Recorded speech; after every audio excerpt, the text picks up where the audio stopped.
ایک دفعہ ڈاکوؤں کا ایک گروہ، ایک ٹولہ، ڈاکہ زنی کے لیے ایک ایسے مقام پر پہنچا جہاں کھجور کے 3 درخت تھے۔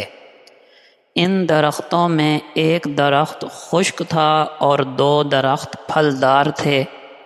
ڈاکو وہاں آرام کرنے کے لیے لیٹے تو ڈاکوؤں کے سردار نے کیا دیکھا کہ ایک چڑیا پھلدار درخت سے اڑ کر خشک درخت پر جا بیٹھتی ہے، تھوڑی دیر کے بعد اڑ کر پھر پھلدار درخت پر جا بیٹھتی ہے اور پھر اسی طرح اڑ کر خشک درخت پر جا بیٹھتی ہے۔ اسی طرح اس چڑیا نے کئی چکر لگائے۔ سردار نے یہ دیکھا تو تجسس پیدا ہوا۔ اب وہ اٹھا اور خشک درخت پر چڑھا۔ اوپر جا کر دیکھا تو حیران و ششدر رہ گیا۔ کیا دیکھتا ہے کہ ایک اندھا سانپ اس درخت کی سب سے بلند ٹہنی پر لپٹا ہوا ہے اور منہ کھولے ہوئے ہے۔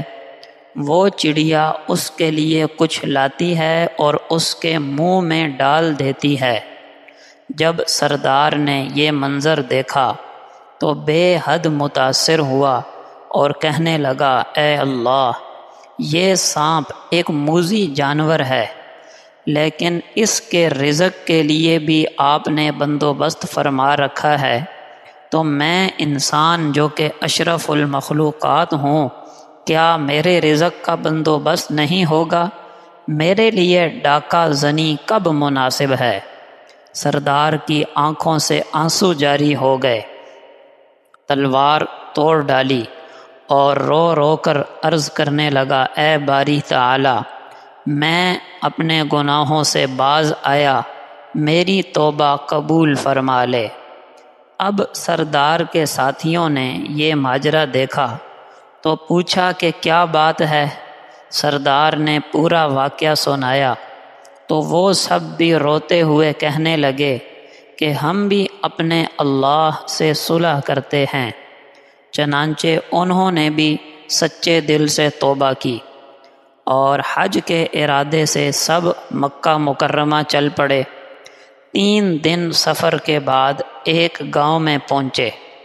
وہاں ایک نابینا بڑھیا دیکھی جو پوچھ رہی تھی کہ اس قافلے میں وہ آدمی ہے، اور اس سردار کا نام لیا۔ سردار آگے بڑھا اور کہنے لگا، وہ آدمی میں ہی ہوں جس کو آپ تلاش رہی ہیں، لیکن بات کیا ہے؟ بڑھیا اٹھی اور گھر کے اندر سے کچھ کپڑے نکال لائی اور کہنے لگی، چند روز ہوئے میرے بیٹے کا انتقال ہوا، یہ اسی کے کپڑے ہیں۔ مجھے متواتر 3 دن سے حضور اکرم صلی اللہ علیہ وسلم خواب میں تشریف لا کر تمہارا نام ارشاد فرماتے تھے کہ وہ آ رہا ہے، یہ کپڑے اسے دے دینا، لہٰذا اے خوش نصیب مرد، آپ اپنی یہ امانت سنبھال لیجئے۔ ہمارے لیے اس قصہ میں بہت بڑی عبرت ہے کہ ہر ایک بندے کا رزق اللہ نے مقرر کر رکھا ہے، اب یہ بندے کے اوپر ہے کہ اس رزق کو حلال طریقے سے حاصل کرتا ہے یا حرام طریقے سے۔ جس بھی طریقے سے حاصل کرے گا، مقدر سے 1 دانہ 1 روپیہ زیادہ نہیں لے سکتا۔